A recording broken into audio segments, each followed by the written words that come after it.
Los Angeles District Attorney George Gascón says he'll make a decision on the Menendez brothers' resentencing by the end of this week, citing the growing public push to release the brothers as his reasoning.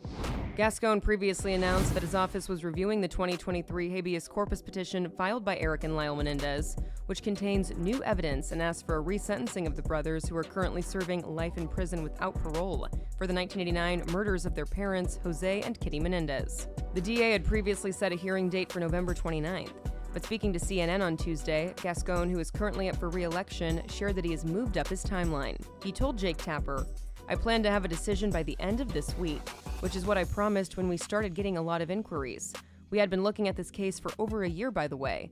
We had a court time late November on the habeas, but given the public attention to this case, I've tried to come up with a decision earlier than that, and I will." The announcement followed the recently renewed interest in the decades-old case, thanks in large part to the hit Netflix drama series from Ryan Murphy, Monsters, the Lyle and Erik Menendez story, as well as the subsequent Netflix documentary that interviewed the brothers together for the first time in decades. The newly uncovered evidence that led to the habeas petition includes a recovered letter written by a then 17-year-old Erik to his cousin in 1988, 8 months before the murders, that corroborates the brothers' self-defense claims of ongoing abuse from their father, as well as an abuse claim from a new witness, a member of the Puerto Rican boy band Menudo that was signed to RCA Records where José was an executive. Last week, Erik and Lyle Menendez's extended family held a press conference calling for Gascón's help to overturn the brothers' convictions or resentence them. Their aunt, Joan Anderson Vandermolen, Kitty Menendez's sister, was one of the family members who spoke in front of the downtown Los Angeles courthouse.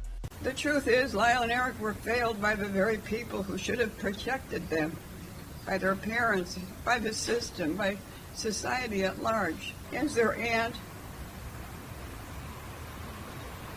I had no idea of the extent of the abuse they suffered at the hands of my brother-in-law. None of us did.